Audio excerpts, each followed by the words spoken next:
Hello, good morning and welcome to Thoughts and Updates. I'm here, south side of Glasgow, 17 Craigmillar Road, which is supposed to have a blue plaque. The reason it's supposed to have a blue plaque is because Stan Laurel lived here when he was brought here by his parents from, I believe, Cumbria. And by the age of 16, Laurel had made his debut at the Panopticon in Glasgow, which I think I've done before. But there was supposed to be a blue plaque put up on the side of the house, and I came down here looking for it this morning, and it's not there. So the reason I'm obviously keeping my voice down as well, because it's early in the morning and this is a very domestic area. So I don't want to draw attention to myself. But if there was supposed to be a blue plaque at 17 Craigmillar Road, where is it? It's not there just now. Is there another 17 Craigmillar Road that I have missed and therefore there's a blue plaque there? Well, I'll go and I'll find out. However, this morning it's been a very interesting week once again. Particularly Lorna Lorna goes on Twitter a lot and starts fights.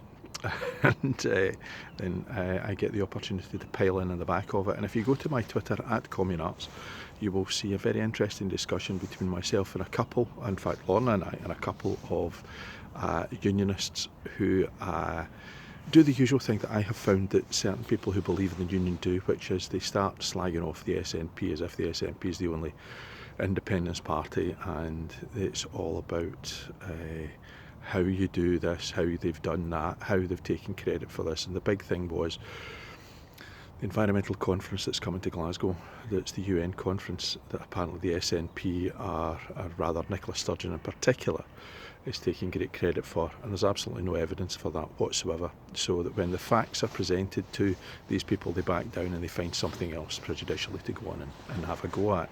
So if you have a chance to have a look at my Twitter argument, please do. Pile in if you wish. It's been fascinating during the course of the last 2 or 3 days rather, and Lorna has increasingly got irate and angry with it, whereas I find it just very amusing, to the point to which the guy said to me, "What have you done that makes your view in any way important?" And I said, "Nothing, except you don't seem to be able to answer my arguments." Of course, the implication of that is if you think I'm stupid, what does that make you? So lots of that going on. Yesterday was Scottish Cup 4th round. The draw for the 5th round will be made today, and Ayr United will be in the pot because they beat Premier League Ross County 1-0 in an upset. A great result for the club, and what it does do is it brings us closer to big money, which for many clubs is very important. And I've been musing on this. I'm writing a wee piece for Nutmeg about the cup competitions in Scotland, partly because of the innovation that's been brought back to the League Cup and the innovation that's been brought into the Challenge Cup, which is the cup for those underneath the Premiership. And they've done some interesting things, which I think hasn't the main worked. But I've been looking back at the Texaco Cup, the Dryborough Cup, going back to various things that have happened in the past in order to bring some kind of innovation into Scottish football, particularly the Texaco Cup, because my first ever football match was Ayr United versus Leicester City in 1973 with Peter Shilton in nets for Leicester City, and last season as an active footballer, Alec Ferguson, playing number 8 for Ayr United. Also contacted this week by a couple of people.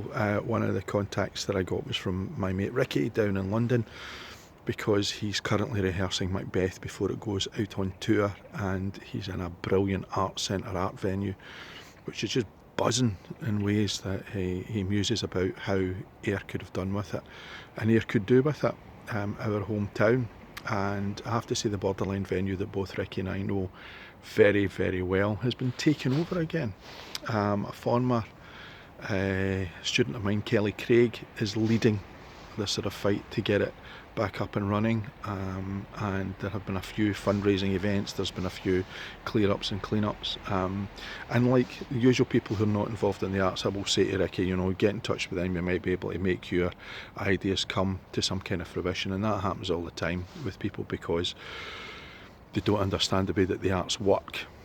And the difficulty that comes in terms of funding and difficulty comes in terms of getting things done. However, those of us who are old school know that your investment has to come by doing things before you're able to be credited with it.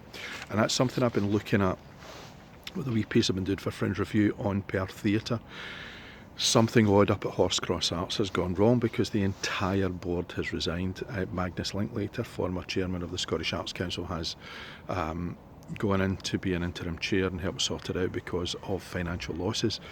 What does that mean for the arts in Scotland? Probably nothing more or nothing less than it normally means. So I've been looking particularly at that, looking about, because there are people wandering about getting up at 7:30, 7:45 on a Sunday morning, obviously going off to somewhere far more interesting than here. So, fighting. I have got to say, George, 40 seconds for a pay-per-view.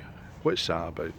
Conor McGregor is back, and I'm absolutely delighted that he is, because it's just a huge personality that brings something very much different to the table. Now, there are aspects of Conor McGregor's personality and his activities in Dublin over the recent past which have not been fulsome, wholesome, or indeed admirable. But like Tyson Fury, there's a possibility that there is redemption of quite a significant nature. He made, according to him, history in the early hours of this morning in Los Angeles, where he is the first MMA fighter to score knockouts in 3 different weight divisions, and that's just superb. And it brings a different dimension. Will he ever get into a boxing ring? Tyson Fury this week was interviewed about the possibility of fighting in MMA, and he just went, no, I'm not going to fight in an MMA fight. I'm, however, up for fighting an MMA fighter in boxing rules. But he says, I don't do the wrestling and the falling in the ground and all the rest of the elbows and stuff, but in the kneeing. It's a very sensible way to describe it. Whereas in the past, he had been sort of mooted to be the one in the boxing fraternity who would be likely to get into an octagon, whereas Floyd Mayweather is still being punted as somebody who may do that. And I have always said it's madness, absolutely madness, for any boxer to think that they have got the skills to go into a mixed martial arts setting. Boxing's not a martial art, so therefore to go into a mixed martial art setting seems to me to be a bit daft.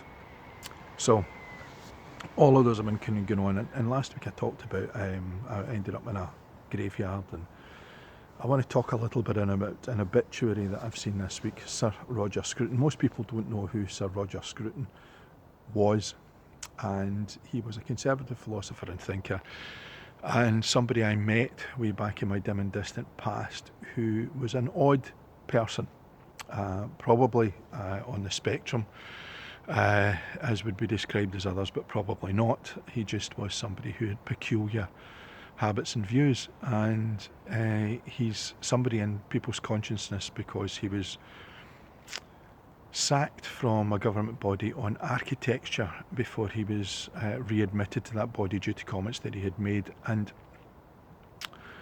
along with Lawrence Fox, who this week got lambasted for having a go at the woke generation because he doesn't believe what's happened to Meghan Markle is racist. These are the types of people, Lawrence Fox and Sir Roger Scruton, that I think are vital to democracy. I don't agree with either of them. I don't find myself in any kind of accord with either of their views, but I do think that there is a need for us to have mature debate. And Scruton was somebody who wrote in The Spectator about 2 or 3 weeks ago about his time being sacked from this body on architecture and how it made him feel, and I had a great deal of sympathy with how he felt.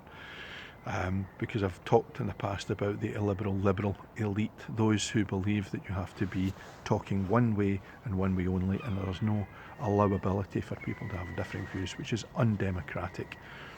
And as somebody, I can't remember who it was, I think it may well have been Margaret Atwood, who said when she was publicising Testament that if we do not have pushback on things like the hashtag #MeToo movement, and we do not have pushback on radical ideas, then what we're going to end up with is something akin to a theocracy, which is either fascist or communist or a blend of these, that will stop real debate and allow those who would seek to control us to have an easy means through which they are able to do just that. So I was sorry to see that he had died.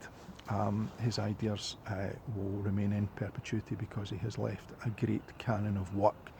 Not that I'm going to be rushing out to buy it, but it reminded me of the times that I did meet him, which was way back when I was at university, and the effect that he had, not just in me, but the people around me.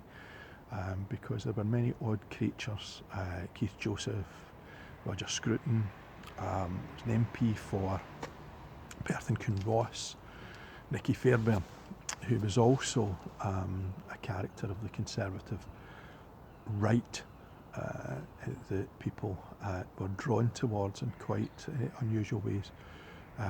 We also have had, of course, the suggestion that Nicky Fairbairn was involved in nefarious activities. His connection, Fairbairn, to the theatre is that he was one of the founding fathers of the Traverse in Edinburgh. So these were old-style Conservatives, and it brings me to the Conservative election for a new leader in Scotland. Jackson Carlaw is yet another person that I know or knew. I came to admire Jackson a great deal. I used to call him Jackdaw Carwash because he sold cars. He was part of the Carlaw family in the south side of Glasgow, and he loved shiny things, and he looked very shiny, hence the Jackdaw. Jackson was the leader of the Scottish Young Conservatives when I was about the Tory party, and he was certainly mooted as being a future star within the Conservative party.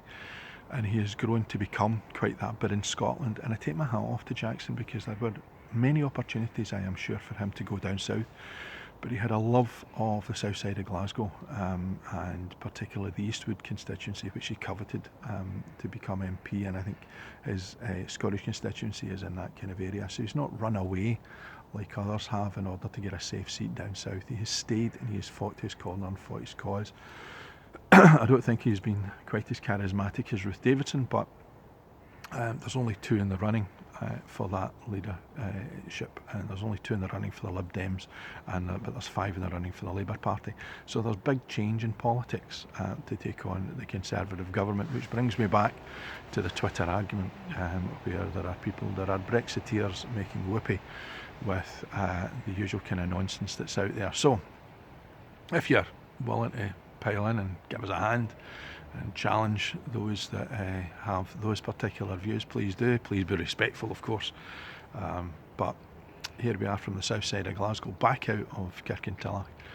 I am going to sign off and go and find out whether there is actually a blue plaque somewhere that I can go and find. Until next week, bye for now.